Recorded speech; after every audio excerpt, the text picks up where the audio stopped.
Hello everyone, today I am going to show you how to create a listing agreement on SIP forms. The first thing you want to do is open a window and type on the search bar SIP forms. You will click on the first link that appears on your search, SIP Forms - California Association of Realtors. Once you're on the page, click on the Access Now. From here, you will enter your login information to sign in and select Sign In. On the next page, you will click on the yellow button, Continue to SIP Forms. Once the SIP Forms homepage loads, you will have access to all of your forms, past transactions, and more. In order to create a new form for a listing agreement, click the plus icon or the new button near the top. In the name box, you will title the transaction the full property address of the listing. On the transaction type, you will select Listing, and on the property type, you will select the type of property that applies to your listing. Today's example will be residential. Keep in mind, if the property is a condominium or units, the listing agreement should have the same fill-in information. You will then select Save. Let's begin creating the listing agreement. Click on the tab located on the right-hand side. This section is where you have access to all of the forms for your transactions. Search for forms by the name or description. For today, type in Residential Listing Agreement. Select the first option that appears on the list, Residential Listing Agreement - Exclusive. Most agents list their properties as an exclusive listing. Minimize the All Forms tab to begin editing your listing agreement. The first form you will edit within the listing agreement is the agency disclosure between the listing firm to seller. On the first line, select Seller and insert the seller's name. Insert the date that you will begin representing the client, or you could leave the date blank and have the client dated the same date he or she signs the form. If there's two sellers or more, follow the same procedure. Insert the name of the listing firm and broker license. Insert the name of the agent, followed by the license number. Now scroll down to the next page. Possible representation of more than one buyer or seller - disclosure and consent. In this page, you will insert the date or leave blank. As you scroll down, you will finish completing the listing agreement. You will date it the same day you're preparing the listing agreement, or wait until you sign the listing agreement with the seller. The seller and listing broker's name information have been auto-filled.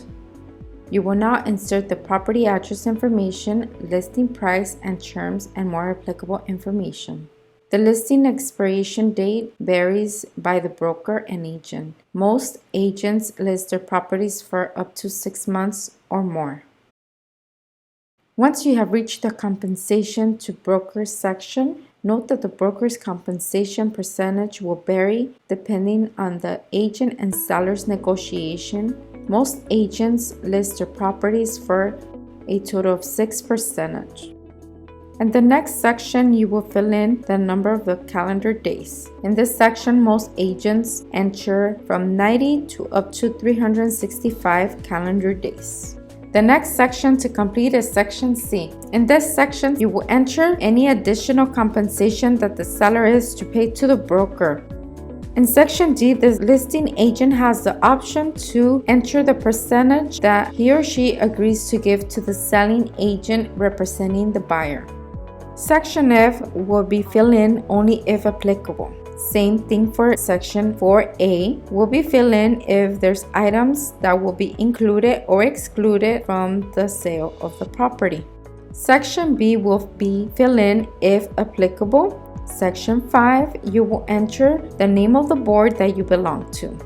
Scroll down to the third page of the listing agreement to fill in more information that might apply to the seller and should be checkmarked. In page 4, you would confirm if the seller agrees to advertise the property. If he or she does not agree, you would checkmark that he or she does not want any photographs or internet advertising for this property. If the seller does not agree to have the broker install a Keysafe or Lockbox, you will check mark that he or she does not want or authorize the seller for a Keysafe and Lockbox to be installed.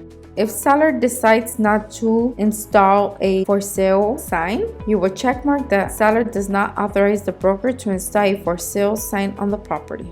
Item number 16, additional terms. You will check mark if the property is a real estate owned property, a short sale, a trust advisory, or even a probate. This will be determined based on your listing appointment presentation with the seller.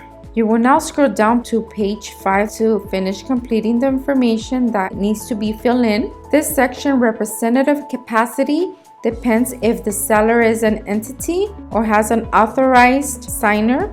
In representative capacity, you will check mark if this applies. You will finish completing the information needed. It is up to the seller's discretion to enter their address, where they reside, or their mailing address, telephone number, fax, and email. This section is optional for the sellers. The next item to fill in is the listing company's address. Enter your phone number, your email, and the date. You will continue to scroll down to finish completing any information that needs to be inserted in the next page, and you are now done. Once you click back, you will now see an updated listing agreement with all the information that has been entered. You have the option to print the listing form, to save it as a PDF, to email it to yourself or to the client, or to directly send it to the client to sign electronically.